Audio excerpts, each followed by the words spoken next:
6টা আয়াতে কারিমা থেকে আল্লাহ রাব্বুল আলামিন সফল ব্যক্তিদের যে 10টা গুণাগুণ তুলে ধরেছেন যে এই কাজগুলির উপর তুমি থাকলে ইনশাআল্লাহ ওই দিন যাওয়ার পরে জাহান্নাম থেকে মুক্তির ঘোষণাটা তোমার নসিবে জুটবে।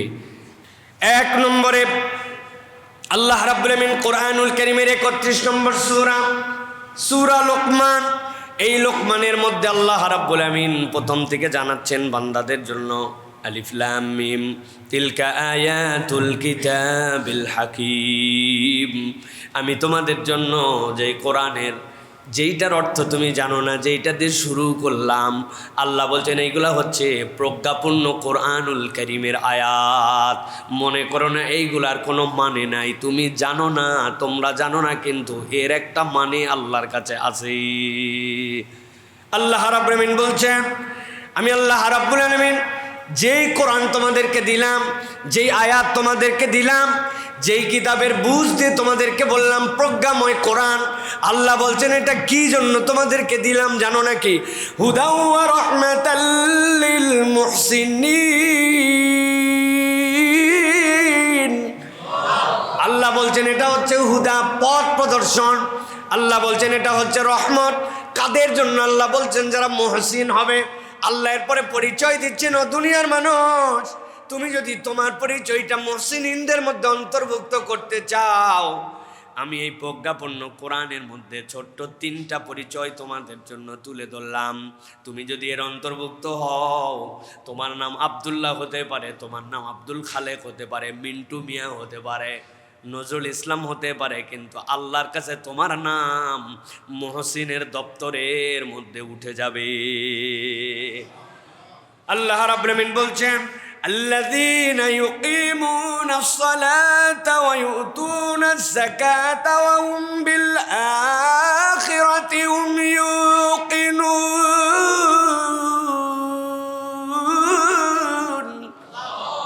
আল্লাহ বলছেন 1 নম্বর, তুমি যদি তোমার তালিকাটা ঠিক করে নিতে চাও, সফল কাম তুমি হবা। অফিসে কোন পদ তোমার হবে, অফিসের তুমি সিনিয়র অফিসার না জুনিয়র অফিসার সেটা পরে দেখা যাবে, আগে দপ্তর বন্টন করা হোক। তুমি দপ্তরের মধ্যে আসো কিনা, রেজিস্টারের মধ্যে তোমার নাম উঠছে কিনা। আল্লাহ বলছেন তুমি সফল হতে চাইলে আগে তোমাকে মুহসিনের মধ্যে নাম উঠানো লাগবে। আর তুমি যদি মুহসিনদের মধ্যে অন্তর্ভুক্ত হতে চাও, মাস্ট তুমি যেরকম মানুষই হও না কেন, ন্যূনতম তোমার মধ্যে 3টা যোগ্যতা অর্জন করা লাগবে। 1 নম্বরে আল্লাযীনা ইউকিমুনাস সালাহ,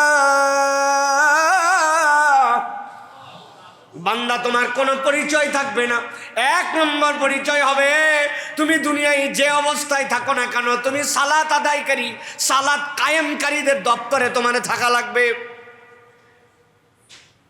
তবে মাঝে মাঝে মিস দেওয়া যাবে যদি বেশি ব্যস্ততা থাকে, যদি ধান কাটার সময় আসে, ধান লাগানোর সময় থাকে, পরীক্ষার চাপ, ওই সময় যদি নামাজ নাও পড়া হয়, তাহলে অন্তত মুহসিনের দপ্তরে আল্লাহ বাইপাস করে ঢুকাবে, তাই তো বুঝেন। কিন্তু আল্লাহ রাব্বুল আলামিন বলছেন না, আল্লাযীনা ইউকিমুনাস সালাহ, তোমার 1 নম্বর পরিচয় তুমি সালাত আদায়কারীদের মধ্যে, সালাত কায়েমকারীদের মধ্যে তোমার নাম অন্তর্ভুক্ত করবে।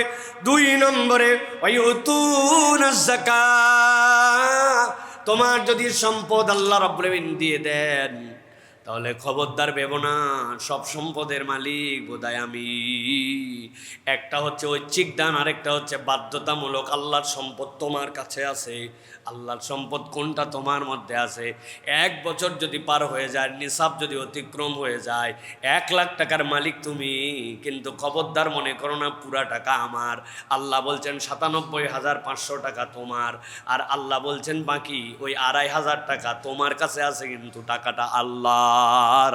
7.5 ভরি স্বর্ণ তোমার কাছে আছে, কিন্তু তুমি মনে করতেছো 7.5 ভরি আমার। না না, ওর 2.5% হচ্ছে আল্লাহ রাব্বুল আলামিনের। আল্লাহ বলছেন তোমার 2 নম্বর পরিচয় ওয়ায়ুতুনাজ যাকাত, তুমি কখনো এটা তোমার সম্পদ মনে করো না, তোমার সম্পদের পবিত্রতা হিসাবে তুমি সব সময় যাকাত আদায়কারী। সুবহানাল্লাহ। 3 নম্বর আল্লাহ রাব্বুল আলামিন বলছেন হুম বিল আখিরাতি হুম ইউকিনুন, আল্লাহ বলছেন আর তারা যা কাজ করে, যা করে পরকালকে বিশ্বাস করে করে, পরকালমুখী জিন্দগি চালায়। সে জানে দুনিয়ায় আমাকে কেউ ধরতে নাও পারে, দুনিয়ায় ফাঁকি দেওয়া যেতেও পারে, দুনিয়ার বিচারকে প্রহসনে প্রশ্নবিদ্ধ করা যেতে পারে, কিন্তু সে পরকালে বিশ্বাস করে এমন এক দিবস, যেই দিবসে আল্লাহর সামনে দাঁড়ানো লাগবে। সুবহানাল্লাহ। কোনো ব্যক্তির জীবনে যদি এই 3 গুণ হয়, আল্লাহ বলছেন সে নিজের নাম মুহসিনদের মধ্যে তুলে নিল। এইটা কোনো ধোঁকাবাজি বিশ্বাসের নাম নয়, এইটা তার আন্তরিক বিশ্বাসের প্রমাণ। সে তার কাজের মধ্যে এইটার প্রমাণ দেয়। আল্লাহ বলছেন নবী আপনি জানাই দেন, উলাইকা আলা হুদাম মির রাব্বিহিম ওয়া উলাইকা হুমুল মুফলিহুন। আমি আল্লাহ বললাম এই মানুষগুলাই হেদায়েতের উপরে প্রতিষ্ঠিত আছে, আর আশা করা যায় এই মানুষগুলাই সফল কাম হবে। একটু আওয়াজ দিয়ে বলেন তো এই ঘোষণাটা কার? এই কথা বলছেন কে? এই মানুষগুলার ব্যাপারে সাক্ষ্যদাতা কে? এই সাক্ষ্য কবুল করবেন কে? এই সাক্ষ্য যে দিতে হবে এই প্রস্তাবনাটা ঘোষণাও করছেন কে? আল্লাহ বলছেন বুঝ করে নাও, আমি রব্বুল আলামিন সফলদের তালিকা বানালাম। আমি প্রশ্নকর্তা, আমি খাতা দেখব, আমি মার্কিং দিব। যিনি প্রশ্নকর্তা তিনি প্রশ্ন জানালেন, যিনি মার্কিং দিবেন তিনি বলতেছেন গ্রেড কোনটা পাবা। যিনি এইটা কবুল করবেন তিনি আবার ঘোষণা দিয়ে আল্লাহর পক্ষ থেকে জানাই দিচ্ছেন নবীর মাধ্যম দিয়ে, উলাইকা হুমুল মুফলিহুন। এই মুহসিনরা এই নাম উঠালে আল্লাহর কাছে তারাই সফল হবে। সুবহানাল্লাহ।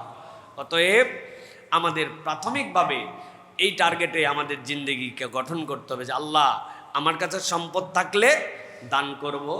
2 নম্বরে আল্লাহর প্রতি পরকালের দিকে তাকায় আমার জিন্দগি চলবে। বাস কেউ দেখে না, রব্বুল আলামিন আমাকে দেখছেন এই বিশ্বাস করি বলেই না আমি মুহসিন। আর দুনিয়া একদিক হতে পারে, আমার সালাত একদিক, এটার সাথে কোনো স্যাক্রিফাইস নাই, কোনো কাটাকাটি নাই। এই যদি আমাদের হয় তাহলে আমরা মুহসিন, আর মুহসিনরা আল্লাহর কাছে সফলের তালিকায় উঠে যাবে। সুবহানাল্লাহ বলেন। এটা গেল প্রথম দল। এরপর আল্লাহ রাব্বুল আলামিন সফলদের দ্বিতীয় পরিচয় দিচ্ছে। আল্লাহ বলছেন অনেক টাকা পয়সা, অনেক সম্পদ, অনেক প্রভাব প্রতিপত্তি, টানা বহু বছর ক্ষমতাধর, এক মহাদেশ থেকে আরেক মহাদেশ পার করে এসে হাজার হাজার টনের বোমা নিক্ষেপ করে এক দেশকে ধ্বংস করে দিতে পারে। আল্লাহ বলতেছেন মনে করতেছে দুনিয়ার দাপটে আর দুনিয়ার দুঃখিতে এইগুলা মনে করতেছে সফল।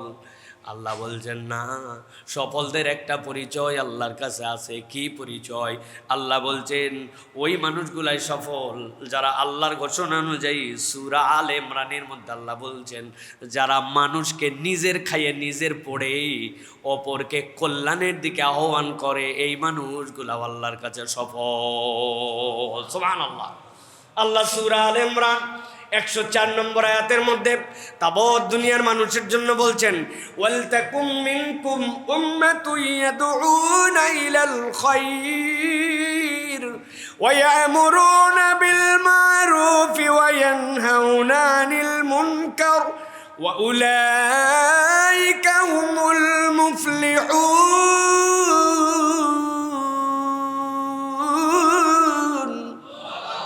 আল্লাহ বলছেন ও দুনিয়ার মানুষ, আমি আল্লাহ আশা করি তোমাদের মধ্যে এমন কতগুলা লোক হবে, ওয়ালতাকুম মিনকুম উম্মাহ, ছোট্ট ছোট্ট দল হয়ে যাবে তোমাদের মধ্যে, যেই মানুষগুলার দুনিয়া লাগবে, রুজি লাগবে, ওই মানুষগুলারও টার্গেট আছে তার একটা বড় বাড়ি হলে সুন্দর হয়, ওই মানুষেরও টার্গেট আছে মাঠে যদি তার 100 বিঘা জমি থাকে ভালো হয়, ওই মানুষেরও টার্গেট আছে ব্যাংকের মধ্যে যদি তার বেশ কিছু রিজার্ভ থাকে তার ভালো হয়। এইগুলা কোনোটাই যদি আল্লাহর তরিকায় আল্লাহর পদ্ধতির বাহিরে না যায় আল্লাহ কোনোটাই নিরুৎসাহিত করেন নাই। আল্লাহ এগুলা রাখতে বলেছেন, কোনো সমস্যা নাই। কিন্তু আল্লাহ বলছেন এর বাহিরেও একটা গোষ্ঠীর মনটা এরকম হবে, তোমাদের মধ্যে থেকে একদল লোক আল্লাহর জন্য এরকম নিবেদিত হয়ে যাবে। ওয়ালতাকুম মিনকুম উম্মাতুন ইয়াদউনা ইলাল খায়র, তাদের নিজের খাওয়া নিজের পড়া, কিন্তু গরজটা তাদের দিলের মধ্যে আল্লাহ ঢুকাই দিয়েছেন। তারা মানুষকে কল্যাণের দিকে ডাকে। আর ওই মানুষগুলার ডাকার দুইটা পার্ট থাকে। এক নম্বর হচ্ছে তা'মুরুনা বিল মা'রুফ, মানুষকে সৎ কাজের আদেশ দেয়। কেবল সৎ কাজের আদেশ দিই থেমে যায় না। আল্লাহ রাব্বুল আলামিন বলছেন ওয়া ইয়ানহাউনা আনিল মুনকার, তারা রিস্ক নেয়, তারা চিন্তা করে এইটার থেকে যদি আমরা মানুষকে ফিরাই, অনেক কথা বলবে, অনেক মানুষ বলবে তোমার কি তাতে, তোমার এত গরজ কেন, কিন্তু এরকম মনে করে না। তারা নিজের গরজে মনে করে খারাপকে থামাতে হবে, ঠেকাতে হবে, প্রতিহত করতে হবে, এর বিপক্ষে বুক চিতায় দাঁড়ায় যায়। প্রয়োজনে তার জীবন দিয়ে দিতে পারে, শহীদ হয়ে যেতে পারে। কিন্তু আল্লাহ বলছেন একদল লোক এরকম জানবাজ যদি দাঁড়ায় যায়, নবী আপনি জানাই দিয়ে রাখেন তাদের হয়তো এই দুনিয়ার বুকে সফলতাটা দেখা যাবে না, অথবা সফলতাটা হয়তো তারা নিজেরাও দেখে নাও যেতে পারে। কিন্তু তার মধ্যে যদি এই গুণ থাকে, মানুষকে সৎ কাজের দিকে ডাকা, সৎ কাজের আদেশ দেওয়া, অন্যায় থেকে ফিরানো, আল্লাহ বলছেন আপনি জানাই দেন উলাইকা হুমুল মুফলিহুন। দুনিয়ার কাছে তার কি পরিচয় জানার দরকার নাই, আমি আল্লাহর কাছে সে সফল কাম। সুবহানাল্লাহ, উলাইকা হুমুল মুফলিহুন। এই দলের লোকের এখন সবচেয়ে অভাব, ঠিক কিনা? নিজে বাঁচলে বাপের নাম, আমাদের মুখস্থ হয়ে গেছে এইটা, ঠিক না? কি রং কনসেপ্ট এইটা, নিজে বাপলে বাপের নাম, এটা হচ্ছে আমাদের একটা রং কনসেপ্ট। এইটা আমাদের সুদূর ইসলামিক দৃষ্টিভঙ্গিতে কিছু ব্যাখ্যা সাপেক্ষে এই কথা বলা যেতে পারে, কিন্তু আল্লাহ রাব্বুল আলামিন নিজে কেবল বাঁচতে বলেন নাই, কু আনফুসাকুম ওয়া আহলিকুম নারা, তুমি বাঁচো, তোমার পরিবার বাঁচাও, তুমি বাঁচো, তোমার সমাজকে বাঁচাও, তুমি বাঁচো, তোমার দেশকে বাঁচাও, তুমি বাঁচো, তোমার বিশ্বকে বাঁচাও। আমি চিন্তা করতেছি আমার দেশ কেমনে চলবে, গাড়ি কেমনে চলবে, অফিস কেমনে চলবে, হ্যাঁ, তেল যদি না থাকে গার্মেন্টস কেমনে চলবে, চিন্তা করতেছি না? একবার আমি এই চিন্তা করার বক্তব্য খুঁজেই পাচ্ছি না যে এই যে অন্যায় যুদ্ধ, দেশ যেটাই হোক, আপনি উন্মুক্তভাবে মানুষকে বোম্বিং করে মেরে ফেলতেছেন, স্কুল মানতেছেন না, বাচ্চা কাচ্চা মানতেছেন না, শেষ করে দিচ্ছেন। এই যুদ্ধটা কেমনে বন্ধ হবে?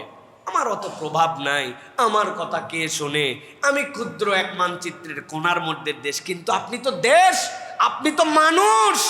এই হিসাবে তো আপনার এই আওয়াজের পক্ষেও একটা কথা থাকার কথা ছিল, এই আওয়াজ আমার দেশে নাই। কথা ঠিক কিনা? ফাওয়ালাপ সংসদের মধ্যে চলতেছে, যেইগুলা সমাধান হয়ে গেছে, মানুষ যার পক্ষে বক্তব্য দিয়ে দিছে, ওইগুলা নিয়ে ডিবেট চলতেছে, ফালতু আলাপ চলতেছে। সংসদ যেন এরকম যে আমি যত বাকপটু, আমি যত কথার মারপেচে আগাতে পারবো, সেই যেন ভালো সংসদ সদস্য। ওইগুলা যদি হতো তাহলে তো সবচেয়ে বড় ডিবেটারদেরকে নির্বাচন করে সংসদের ভিতরে ঢুকাই দিতে হতো। সেই হিসাবে আমিও তো একটা ডিবেটর। 2003, 4, 5, 6, 7 সালে আন্তঃবিশ্ববিদ্যালয় সেরা ডিবেটে বাংলাদেশের টপ ছিলাম। কি এর জাহাঙ্গীরনগর ইউনিভার্সিটি, কিসের অন্য বিশ্ববিদ্যালয়, সবগুলোকে হারায়া সেরা ডিবেটর ছিলাম। ওইটাই যদি মানদণ্ড হয় তাহলে সংসদের ভিতর আমাকে নিয়ে যান, আরো ভালো ভালো ডিবেটর যারা আছে তাদেরকে নিয়ে যান। সংসদের কাজ তো এইটা নয়, ঠিক কিনা? কিন্তু এখন ভাবচক্কর এমন হয়েছে, কথার মারপেচে কে কার উপরে উঠতে পারে, এই সকল বিলাসিতার জন্য সংসদ চলতেছে। আমার প্রস্তাবনা, সংসদ চলাতে নাকি প্রতি মিনিটে কোটি টাকা না লাখ টাকা খরচ হয়। দেশের যে পরিমাণ ক্রাইসিস, এই হিসাবে সবার আগে সংসদটা বন্ধ রাখেন, অন্তত বিদ্যুৎ খরচ বাঁচুক, ঠিক কিনা? সংসদ যদি এই সকল ফালতু আলাপের কেন্দ্র হয়, মীমাংসিত বিষয় নিয়ে নতুন করে কথা বলার জায়গা হয়, সংসদ আগে বন্ধ রাখেন, সংসদের আশপাশের লাইট অফ করেন, অন্তত পক্ষে ঢাকার 2-1টা অ্যাপার্টমেন্টের তাহলে নির্বিঘ্নে 1 মাস চলবে, ঠিক কিনা? আর যদি কার্যকর করতে হয়, দেশের জন্য ভাবেন, দশের জন্য ভাবেন, দেশ কিভাবে বাঁচবো ওইটার আলোচনা ওখানে তোলেন।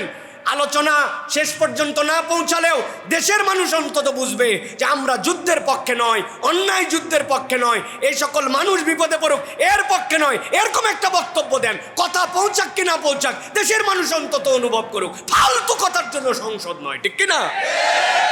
উনি একটা কথার খেলা দিচ্ছে, তার পিছিয়ে ইনি একটা কথার খেলা দিচ্ছে, মাকিরা চাপড়াচ্ছে, টেবিল চাপড়াতে হলে বাড়ির যায় টাপটাও, ওই জায়গায় একত্রে চাপড়ানোর দরকার নাই, ঠিক কিনা?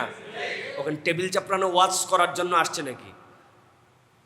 প্রিয় ভাইয়েরা, বলার উদ্দেশ্য কি, একদল লোকের মধ্যে থাকতে হবে যে সতের পক্ষে কথা বলবে, ন্যায়ের পক্ষে কথা বলবে।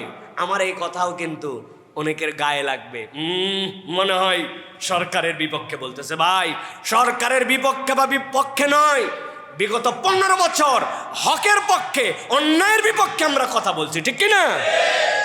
এখন তো বলার লোক নাই, এখন ধরে কে? এখন যে ধরবে সেই ঝামেলায় পড়বে। যেই সময় ধরার লোক ছিল ওই সময় আমরা হকের পক্ষে কথা বলেছি, এটা নতুন কোনো কথা নয়। আপনারা সাক্ষী আছেন না প্রিয় ভাইয়েরা? আল্লাহ রাব্বুল আমিন আমাদেরকে বোঝার তৌফিক দান করুন। প্রিয় ভাইয়েরা, অতএব দুনিয়া একদিক হয়ে যেতে পারে, আমার টার্গেট থাকবে আমি কল্যাণের দিকে মানুষকে ডাকবো, সৎ কাজের আদেশ দিব, সাধ্যের মধ্যে অন্যায় থেকে মানুষকে ফেরানোর জন্য চেষ্টা করব।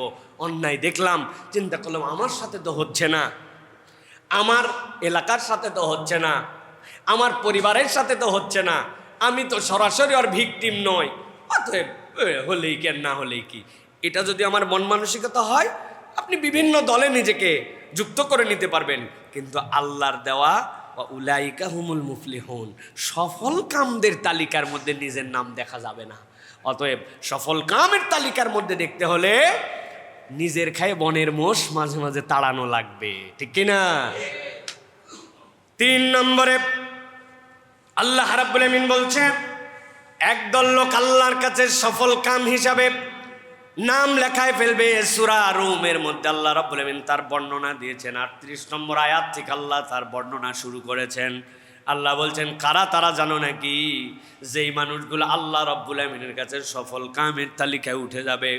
আল্লাহ রাব্বুল আমিন বলছেন, ফাআতি যাল কুরবা হাক্কাহু ওয়াল মিসকিনা وابن السبيل ذلك خير للذين يريدون وجه الله ذلك خير للذين يريدون وجه الله أولئك هم المفلحون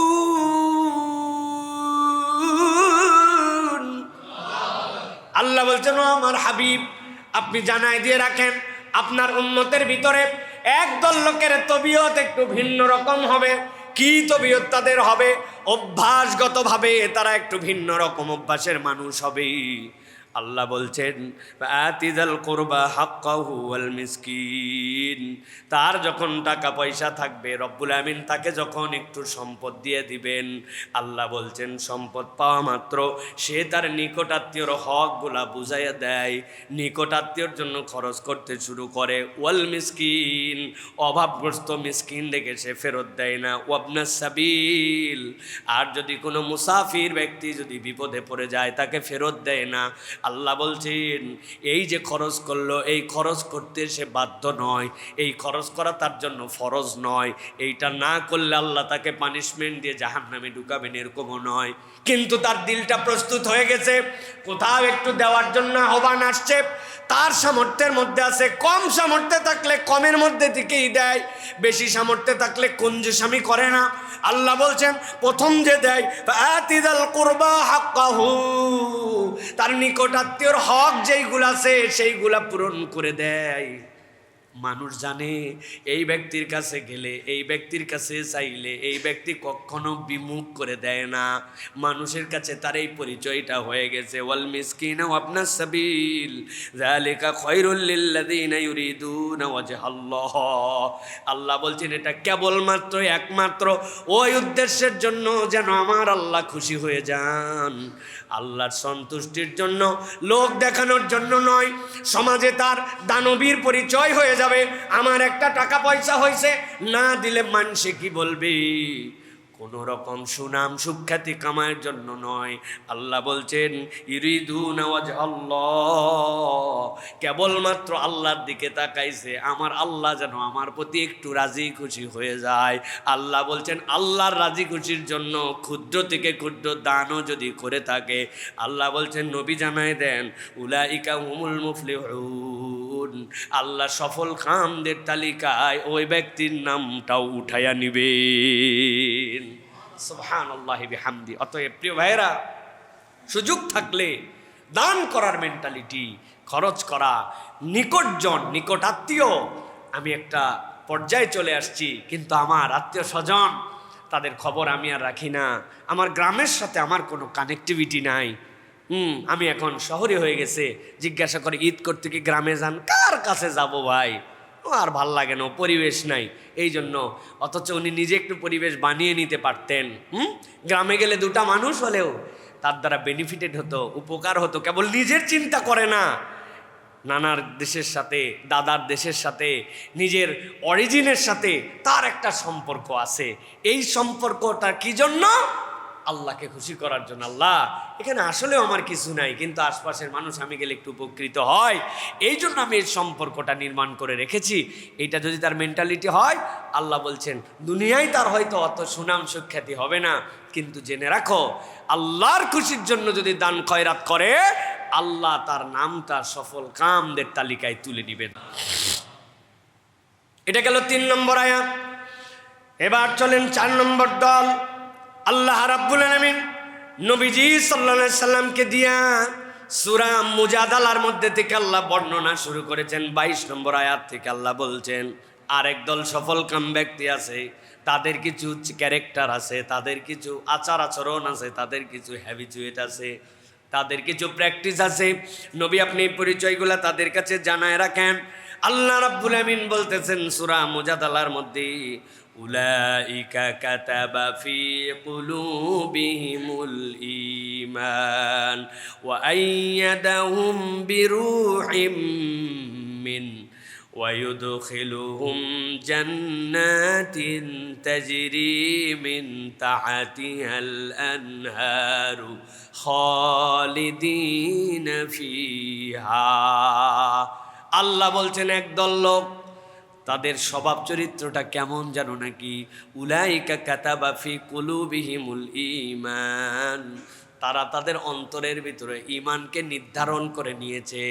আল্লাহর প্রতি বিশ্বাস, আল্লাহর প্রতি ভরসা, ইসলামের প্রতি আনুগত্য, এটা তারা নিজের উপরে নিজেই নির্ধারণ করে নিয়েছে। মৃত্যু একমাত্র ছেদ করে আল্লাহর কাছে তার হায়াতকে নিয়ে যেতে পারে, কিন্তু হায়াতে থাকতে সে অন্য কোনো দিকে দৌড়ায় না, সে ঈমানের উপরেই নিজেকে রাখে। সুবহানাল্লাহ। কত প্রতিকূল পরিবেশ হয়, কত ধরনের সমস্যার সম্মুখীন হয়, কত ধরনের অফার তার সামনে চলে আসে, কিন্তু আল্লাহ বলছেন কোনো অফার সে গ্রহণ করে না। সে ঈমানের কষ্টি পাথরটাকে সামনে রাখে। আমার আল্লাহ আমার ঈমান এটাকে পছন্দ করে কিনা, আল্লাহ এবং তার ঈমানের উপরে নিজেকে রাখে। আল্লাহ বলছেন ওয়া আইয়াদাহুম বিরূহিম মিনহু, আর তারা এর উপরে তাদের অন্তরকে শক্তিশালী করে ফেলেছে। এই দিক থেকে তাদেরকে কেউ অন্য দিকে নিতে পারে না। আল্লাহ রাব্বুল আলামিন মূলত সাহাবীওয়ালা ক্যারেক্টারের কথা এখানে বর্ণনা করেছেন। ওই সাহাবীকে উঠানো হয়েছে অঙ্গারের উপরে, জিজ্ঞাসা করা হয়েছে তুমি কি ঈমান আনছো না আনো নাই? তুমি যদি বলো আমি ঈমান থেকে সরে যাব, তাহলে তোমার জন্য আযাবকে দূর করে দেওয়া হবে। এত কষ্ট পাইছেন, কষ্ট পাই মুখে মুখে বলছেন সরে গেলাম, কিন্তু দিলের মধ্যেই কথা তাসির তার লেগে গেছে যে মুখের কথাও তো বললাম। আল্লাহ নবীর কাছে দৌড়াই গেছেন, ইয়া রাসূলুল্লাহ, পরিবেশের কারণে এরকম কথা বলেছি, কিন্তু আমার অন্তর তো রব্বুল আলামিনের দিকেই আছে, আমি তো পরিবর্তন হয় নাই। আল্লাহ নবী বলেন কোনো সমস্যা নাই। আল্লাহর পক্ষ থেকে আয়াতে কারিমাও চলে আসলো, এদের অন্তরটা দ্বীনের উপরে স্থায়ী হয়ে গেছে। মুখের কথায় তখন কি বাজায় আসে, ওইটা তার মনের কথা নয়, ওইটা পরিস্থিতির কারণের কথা। আল্লাহ বলতেছেন এই শ্রেণী তো আছে, আরেকটা শ্রেণী আছে নিজেদের অন্তরকে তার প্রতি শক্তি করে ফেলছে। বেলাল রাদিয়াল্লাহু তাআলাকে বলা হয়েছে শুধু একটা কথা বলো, যেই জায়গায় তুমি আছো এই একই জায়গাতে তুমি না কেবল মুহাম্মদ সাল্লাল্লাহু আলাইহি ওয়াসাল্লাম যদি থাকতো তাহলেই তোমাকে ছেড়ে দিব বলে আমি শতবার এই জায়গার মুখোমুখি হতে রাজি আছি, কিন্তু আমার হাবিব সাল্লাল্লাহু আলাইহি ওয়াসাল্লামকে একবারও এটার মুখোমুখি এই কল্পনাও করতে আমি রাজি নাই। সুবহানাল্লাহ। আল্লাহ রাব্বুল আমিন বলছেন উলাইকা কাতাবা ফি কুলুবিহিমুল ঈমান ওয়া আইয়াদাহুম বিরূহিম মিনহু ওয়া ইউদখিলুহুম জান্নাতিন তাজরি মিন তাহতিহাল আনহার খালিদিনা ফিহা রাদিয়াল্লাহু আনহুম ওয়া রাদু আন উলাইকা হিজবুল্লাহ আলা ইন্না হিজবাল্লাহি হুমুল মুফলিহুন। আল্লাহ বলছেন, ও দুনিয়ার মানুষ, একবার যদি তোমার অন্তর্কের উপরে স্থায়িত্বের মধ্যে নিয়ে আসতে পারো আর ইমানের প্রতি তুমি যে অটল অবিচল করতে পারো, আল্লাহ বলছেন আমি রব্বুল আমিন তাদের ব্যাপারে একটা সাক্ষ্য দিয়ে দিলাম। কি সাক্ষ্য দিলাম? রাদিয়াল্লাহু আনহুম ওয়া রাদু আন, তারা আল্লাহর প্রতি খুশি আছে আর আল্লাহ তার প্রতি খুশি আছে। সুবহানাল্লাহ। আল্লাহ বলছেন ওই হালতটা কিয়ামত পর্যন্ত মানুষের জন্য থাকবে। একদল লোক এই দলের উপরে অধিষ্ঠিত থাকবে, সে আল্লাহর বিধানকেই চূড়ান্ত মনে করেছে। দুনিয়ায় কে কি বলল কিচ্ছুই মনে করে না, আল্লাহর দিক থেকে তার পা পিচ্ছিল হয়ে যায় না। আল্লাহ বলছেন জানো নাকি দলগতভাবে এরা কোন দলের মেম্বার, এদের পার্টির নাম কি? আল্লাহ বলছেন উলাইকা হিজবুল্লাহ, এরা হচ্ছে আল্লাহর দল। আর আমি আল্লাহ জানাই রাখলাম আলা ইন্না হিজবাল্লাহি হুমুল মুফলিহুন, আল্লাহর দলের লোকেরা একমাত্র সফল হতে পারবে। সুবহানাল্লাহ। তাহলে দল একটা আল্লাহরও আছে, আছে না ভাই? আল্লাহর একটা পার্টি আছে। আল্লাহর পার্টির যারা মেম্বার তাদের পরিচয় কি? যে তারা তাদের দিলকে কাতাবাফি কুলুবিহিমুল ঈমান, তারা ঈমানকেই প্রায়োরিটি দিচ্ছে, আর কোনো কিছুর প্রায়োরিটি নাই। ওয়াইয়াদাহুম, এর উপরে নিজেদেরকে শক্তিশালী করে নিয়েছে। কত অফার আসবে ভাই! একটু ব্যবসা করার জন্য লোন নেওয়া লাগে, আর আগেকার কি লোন এরকম ছিল? এখনকার লোন একটু সুদ ভিত্তিক নিতে হয়। আগে না ছিল ইম্পোর্ট, না ছিল এক্সপোর্ট, এখন দুনিয়া ট্রেড চলতেছে আর তুমি আসো ব্যাকডেটেড। আল্লাহ আমি পরিস্থিতির শিকার আল্লাহ, এই জন্য আমি একটু ট্রেডিং করতেছি এই কারবার দিয়া। আল্লাহ বলছেন এই দল থাকবে, আল্লাহ তাদেরকে পরিস্থিতির শিকার বললে মাফ করে দিতেও পারেন, কিন্তু আরেক দল থাকবে আইয়াদাহুম, শক্তিশালী করে রাখছে, ভিক্ষা করে খাবো, সুদের কারবারে জড়িত হব না। আছে না এই মেন্টালিটির লোক? আছে না? শত শত লোক এরকম আছে। আল্লাহ দুনিয়ার সব লোক আমাকে ব্যাকডেটেড বলতে পারে, প্রধানমন্ত্রীর পদের থেকে আমাকে টিটকারি করে জীবন্ত টেন্ট বলে টিটকারি করতে পারে, দুনিয়ার সব মানুষ আমাকে নানান ধরনের ক্রিটিসাইজ করতে পারে, আমি পর্দার উপরে আছি। আল্লাহ ও ইউরোপেও যা, বাংলাদেশেও তা, সৌদি আরবেও যা, আমেরিকাতেও তা, আমার পর্দা, আমার স্বকীয়তা, আমি আমার জায়গায় ধরে আছি কঠোরভাবে ইমানের উপরে। আল্লাহ বলতেছেন এইগুলা হচ্ছে আল্লাহর দলের লোক। আল্লাহ বলছেন দুনিয়ায় যা হয় হোক, এরা আল্লাহর কাছে সফল কামদের নাম নিজেদেরকে অন্তর্ভুক্ত করে ফেলছে। সুবহানাল্লাহ। এই জন্য প্রিয় ভাইরা, ইমান এবং ইমানের যে দাবি, তার পক্ষে অনড় অবিচল থাকতে হবে। একটুতে পা হড়কায় যাবে, একটুতেই পা অন্যদিকে নিয়ে চলে যাব, তাহলে তো আমাদের জন্য বিপদ। প্রিয় ভাইরা, এই যে দাজ্জালীয় যে ব্যবস্থাপনা সামনে আসবে, সেটা নিয়ে আমরা মাঝে মাঝে বলি না যে সাবেক আমলে আবার দুনিয়া ব্যাক করে চলে যাবে, মানুষ আবার প্রাণীর উপরে সওয়ার হয়ে চলবে। কিভাবে সম্ভব? পুরা দুনিয়া সেই ইভি থেকে শুরু করে কত ধরনের প্রযুক্তি চলে আসলো ভাই। খালি যে তেল আসাটা বন্ধ হোক না, একটু বন্ধ হওয়া দরকার আছে, মাস দুয়েকের জন্য পুরা বন্ধ হওয়া দরকার আছে, এটা যাতে বুঝতে পারে যে ওই গাজাবাসীর কষ্টটা কি, কিউবার মানুষের কষ্টটা কি। এই বিশ্ব তাকায় তাকায় দেখতেছে আইসিইউ এর ভিতরে তাদের জন্য পাম্প চলা অবস্থাতে তারা শুধু একটা রেজিমের বিপক্ষে নিজেদের অবস্থানকে প্রতিষ্ঠিত করার জন্য তেল বন্ধ করে দিয়ে শত শত বাচ্চাকে মেরে ফেলছে হাসপাতালের মধ্যে, তাদের আইসিইউ চলে না। এই রানিং দুনিয়ায় কিউবাতে রানিং আজকেও তাদের কাছে তেল নাই, তাদের হাসপাতাল বন্ধ হয়ে গেছে। আমাদের বন্ধ হলে কি সমস্যা? ওই যে বন্ধ হওয়া দরকার, যারা পুরো পৃথিবী যেন অনুভব করতে পারে, আমরা যেন এই কষ্ট আমরা যেন বুঝতে পারি। আল্লাহ হেফাজত করুক। এটা আবেগ দিয়ে বললাম, হয়তো বিবেক দিয়ে না, কিন্তু এই কষ্টগুলি দুনিয়ার মানুষ অনুভব করতেছে। সব যদি বন্ধ হয়, আপনি বলতেছেন আমার তেলের গাড়ি না, আমার ইভি ইলেকট্রিক। ও বাবা, আপনার বিদ্যুৎ না থাকলে আপনি কোত্থেকে আপনি এটা চার্জ দিবেন ভাই? চিন্তা করতেছেন গ্যাস লাগবে না, রাইস কুকার, রাইস কুকারে খাওয়া লাগবে না, খড়ি খোঁজা লাগবে আপনার। রাইস কুকার তো চলে বিদ্যুৎ দিয়া, বিদ্যুৎ নাই তো আপনি রাইস কুকার করতে চলাবেন? গাড়ি ঘোড়া সবগুলো জায়গায় পড়ে থাকবে। কালকে দেখলাম আমার গাড়ি তো দুর্বল, কম দামি এক গাড়ি, আরেকটা নাম বললাম না, কোটি টাকার উপরে গাড়ি, দেখি নসিমন আছে না, নসিমন চিনেন? বট বট বট বট বট বট, ওইটা দিয়ে টাইনে নিয়ে যাচ্ছে, ছবি তুলে রাখছি আমি, বানায় বলতেছি না। আরেকটা হেভি দামি গাড়ি ট্রাক্টরের উপরে উঠাইছে। আমি আমার ময়েনকে বললাম, ট্রাক্টরে উঠানো তো একটা কঠিন ব্যাপার। ওই বলছে ঠেলায় পড়লে উঠে যায়। এই যে দুনিয়ার বাস্তবতা, এই বাস্তবতায় আবার ঘোড়ার পিঠে ওঠা খুব দূরের কথা, কুত্তার পিঠে ওঠা লাগবে। ঘোড়া তো অনেক দূর, কত ঘোড়া পাবেন কোথায়?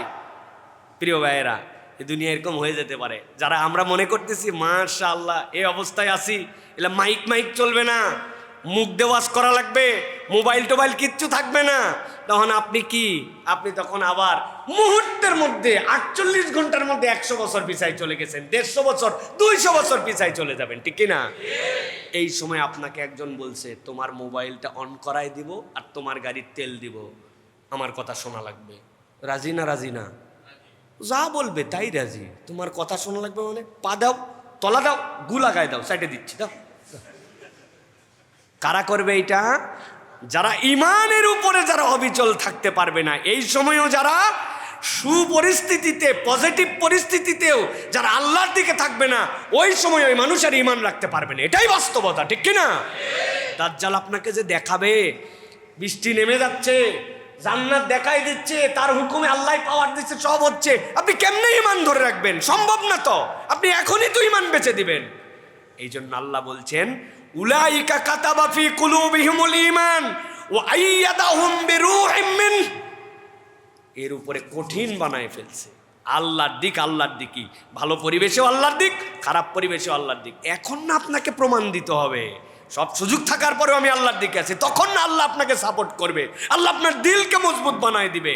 দুনিয়া একদিক হয়ে যাবে, এক যুবক দাঁড়ায় যাবে, কি সে তুই আমারে মারে ফেলবি, আবার তুই জীবন দিবি, তাও তুই দাজ্জাল। দাজ্জাল তাকে হত্যা করে ফেলবে, সে দেখবে, সাথে সাথে আবার জীবন দিবে, দাঁড়াবে, আমি তোরে মারছি, আমি জীবন দিচ্ছি, বলছি তাও তুই দাজ্জাল। আমার নবী এই কথা বলছিল, আমার ইমান আছে। ওই যে প্রতিরোধ শুরু হবে, ওইটা একজন যুবক ইমানদার দিয়ে প্রতিরোধ শুরু হবে। সুবহানাল্লাহ।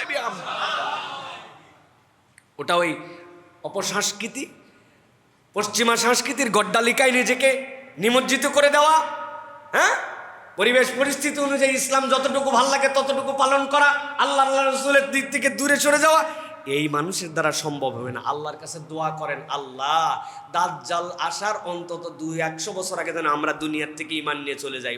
আমাদের যে, আপনাদেরটা জানি না, আমার যে অবস্থা, টেকা কঠিন, কথা ঠিক কিনা? অনেকে আমাদের মধ্যে দোয়া করে, আল্লাহ আমাদের মেহেদির সৈনিক বানাবো। ওরে বাবা রে, টায়ার পাঞ্চার হলে লাফ দিয়ে উঠে, দোকানের শাটার নামায় ফেলছে, ট্রাক বাস্ট হয়েছে, পরে বলছে ট্রাক বাস্ট হয়েছে, আমি বুঝি নাই, মনে করছি যে কি হয় না হয়, বন্ধ করে হালালাম।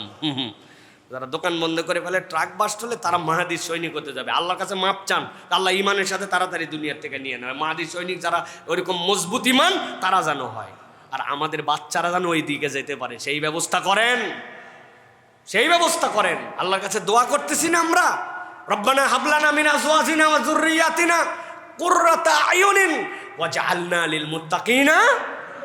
আল্লাহ মুত্তাকিদেরকে আমাদের ইমাম বানায় দাও। তাই তো না? তাই তো। খবরদার উল্টা পাল্টা অর্থ বলেন না। ওয়াজআলনা লিল মুত্তাকিনা ইমামা, আল্লাহ আমাদেরকে মুত্তাকিদের ইমাম হওয়ার যোগ্যতা দাও। ইসলাম লিডার হওয়ার আবেদন করছে সন্তানদের জন্য, ওরে অনুসারী বানাতে বলে নাই। সুবহানাল্লাহ বলেন। কি দোয়া করতেছি তাই তো বুঝলাম না। আল্লাহ আমার সন্তান, আমার পরিবারকে চোখের শীতলতা বানাও, আর আমার সন্তানদেরকে ইমানদারদের, মুত্তাকিদের আমির বানাও, লিডার বানাও। এই দোয়া না আমি করছি। আল্লাহ আমাদের সন্তানদের, এর মানে কি, তারা প্রত্যেকে এক একজন লিডারশিপের কোয়ালিটি নিয়ে বড় হবে, প্রত্যেকে এইরকম আল্লাহর দলের মধ্যে আসবে, তারা যেন নিজের পরিচয় দিতে পারে আমি আল্লাহর দলের সদস্য। আল্লাহ যেন এরকম যোগ্য মানুষ আমাদেরকে বানানোর তৌফিক দান করেন। কেমনে হবে এটা? খালি আমিন বলে না, ইমানের উপরে অটল অবিচল থাকার শপথ নিতে হবে। পারবো ইনশাআল্লাহ। 5 নম্বরে আল্লাহ রাব্বুল আলামিন সূরা মাইদার মধ্যে বলছেন, আরেক দল লোক নবী আপনি জানায় রাখেন সফল কামদের মধ্যে অন্তর্ভুক্ত হবে। সূরা মাইদার 90 নম্বর আয়াত থেকে আল্লাহ বলছেন, ইয়া আইয়ুহাল্লাযীনা আমানু ইন্নামাল খামরু ওয়াল মাইসিরু ওয়াল আনসাবু ওয়াল আজলাম রিজুসুম মিন আমালিশ শাইতান ফাজতানিবুহু লাআল্লাকুম তুফলিহুন। আল্লাহ বলছেন নবী জানাই দিয়ে রাখেন, দুনিয়ায় কতকগুলা বাজে অভ্যাস আছে, এইগুলা ত্যাগ করতে হবে, শতভাগ ত্যাগ করতে হবে। আর ধারে পাশেও তার সম্পর্ক নাই। আল্লাহ বলতেছেন, ইয়া আইয়ুহাল্লাযীনা আমানু ইন্নামাল খামরু, মদ এবং মাদকতা, মদের সাথে মাদকতার সাথে নেশার সাথে সুদূর সম্পর্ক তার থাকবে না। তবে মদ না খালেও মাঝে মাঝে গুল লাগানো যাবে, তাই তো না? ঈদের চাঁদে কেবলমাত্র একটু বিড়ি টিড়ি টানা যাবে তো যাবে না? আল্লাহ রাব্বুল আলামিন বলছেন, নেশা এবং নেশা জাতীয় যা কিছু আছে তার থেকে তোমার সম্পর্ক থাকবে না। ইয়া আইয়ুহাল্লাযীনা আমানু, ও ঈমানদারেরা, ইন্নামাল খামরু ওয়াল মাইসির ওয়াল আনসাব ওয়াল আজলাম রিজুজুম মিন আমালিশ শাইতান।